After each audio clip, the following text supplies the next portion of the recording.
Hello friends, welcome back to my channel. এই প্রচণ্ড গরমে নিশ্চয়ই তোমরা খুব ভালো আছো। তোমরা অবশ্যই বাড়ির মধ্যে আছো আশা করব, আর নিজেদের খেয়াল রেখেছো সেটা নিশ্চয়ই কাউকে বলে দিতে হবে না। চলো বন্ধুরা, আজকে শিখব স্বরবর্ণের মাত্রাগত প্রকারভেদ। ঠিক আছে, মাত্রা মানে কি বলো তো? এই যে কোনো কিছু লেখার ওপরে অক্ষরের মাথায় আমরা যে কষি দিই এটাকে বলে মাত্রা।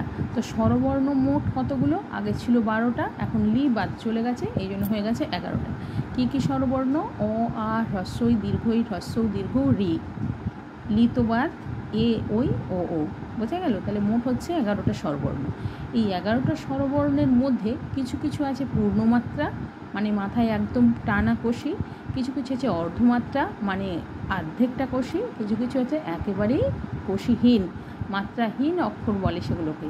কোনগুলো দেখো পূর্ণমাত্রা, যেমন অ, আ, হ্রস্বই, দীর্ঘই, হ্রস্ব, দীর্ঘ।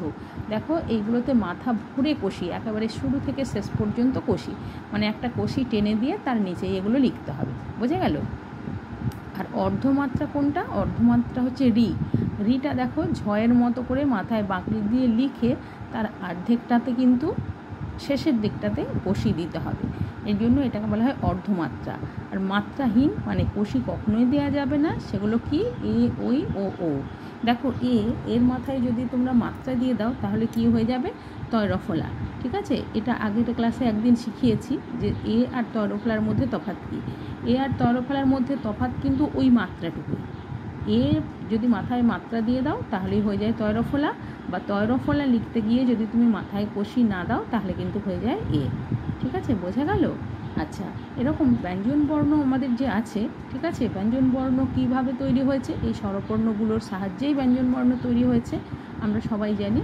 তো ব্যঞ্জনবর্ণগুলোর মধ্যেও কিন্তু কিছু কিছু আছে যে অর্ধমাত্রা, মাত্রাহীন, কিছু কিছু আছে পূর্ণমাত্রা। তো সেই ব্যাপারে তোমাদের ইনফরমেশন লাগবে কি লাগবে না তোমরা কিন্তু আমাকে কমেন্ট করে জানাবে।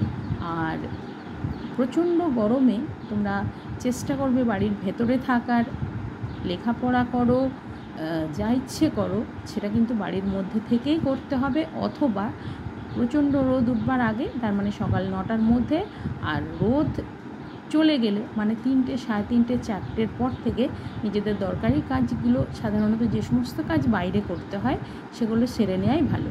কারণ যা তাপ, তাতে করে অসুস্থ আমরা সবাই হয়ে পড়বো এবং পড়ছি, এটাই স্বাভাবিক।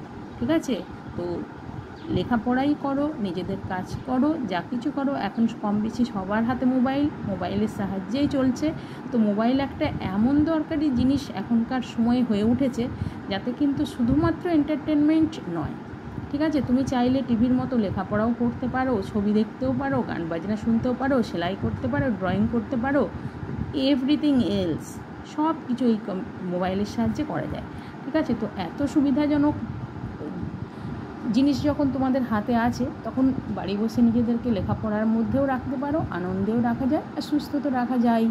ঠিক আছে, আর প্রচুর প্রচুর জল খাবে, গরমে নিজেদেরকে ভালো রাখতে। তোমরা খুব ভালো থাকবে, আশা করব নিজেদের খেয়াল রাখবে। আর কেমন হলো ক্লাস কমেন্ট করে জানাবে। তো ব্যঞ্জনবর্ণের মধ্যে কোনগুলো মাত্রাযুক্ত, কোনগুলো মাত্রাহীন বা অর্ধমাত্রাযুক্ত, সেগুলোর ব্যাপারে তোমাদের কোনো ইনফরমেশন লাগবে কি না সেটাও কিন্তু আমাকে কমেন্ট করে জানাবে। তোমরা খুব ভালো থাকবে, সাবধানে থাকবে, সুস্থ থাকবে। বাই।